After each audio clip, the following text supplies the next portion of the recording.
Cannot guarantee you. The Israeli Army Radio GLZ, gave important information about the ground operation against Gaza.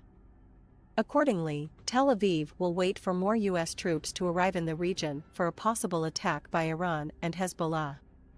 The second week of Israel's non-stop bombardment of Gaza has passed. A third aid convoy entered Gaza through the Rafah border gate. In a development reported by world agencies with the code-breaking news, it was reported that the third aid convoy entered Gaza through the Rafah border gate in Egypt. Israel's Army Radio GLZ, stated that the Israeli army postponed the expected ground operation. In addition to negotiations on prisoner swaps, Israel will wait for more U.S. troops to arrive in the region.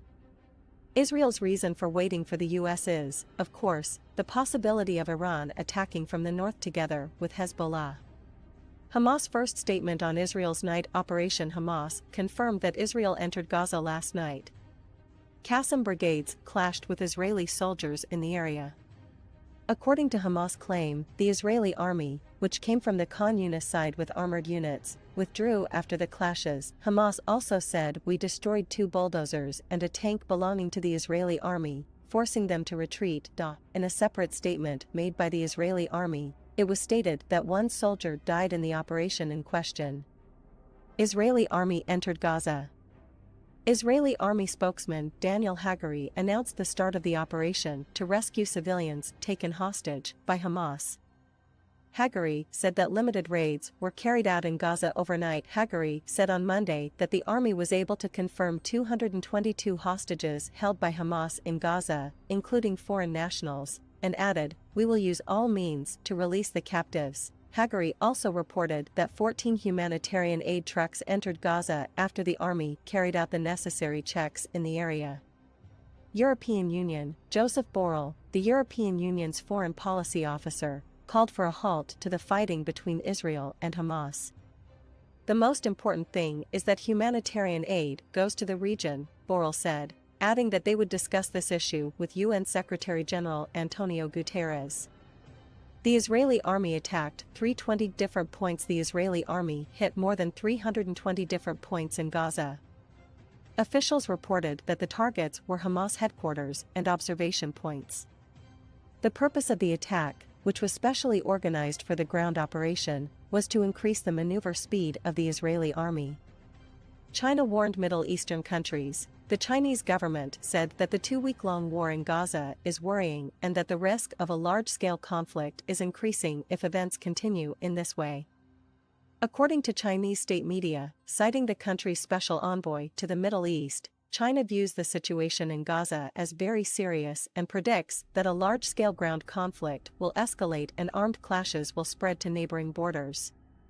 Similar reports in the British media quoted Zhai Jun, the Chinese envoy to the Middle East.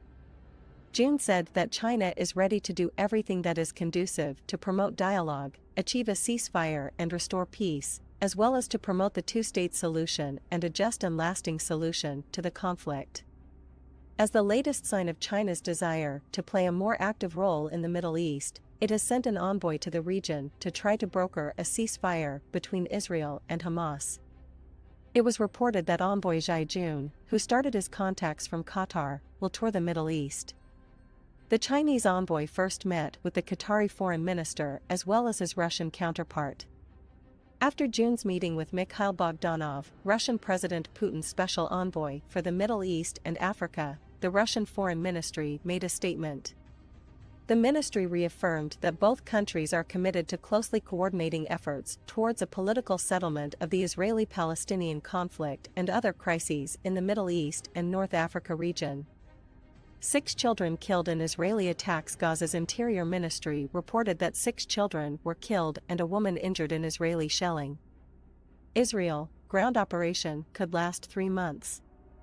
Israeli Defense Minister Yoav Gallant said that the operation in Gaza could last 3 months.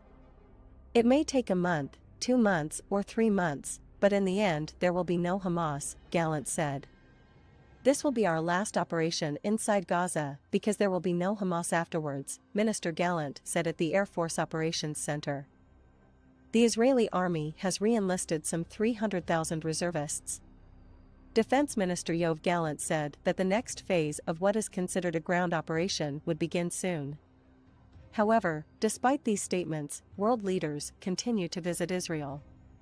This week, Dutch Prime Minister Mark Rutte and French leader Emmanuel Macron are expected to visit Israel. The Hamas-controlled health institution in Gaza announced that the number of people killed since October 7 has risen to 4,651. The organization stated that 1,873 of those killed were children. According to the statement, more than 1,100 women were also killed in the attacks.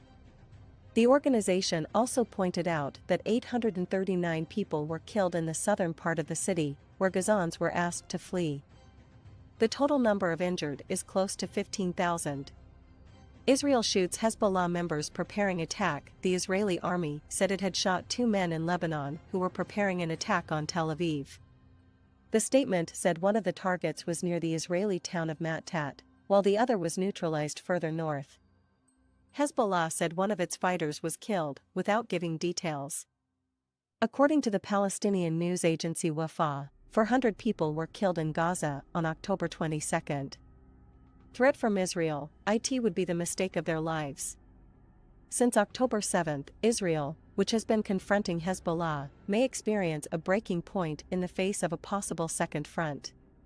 The two sides frequently clash at the zero point of the Lebanese border.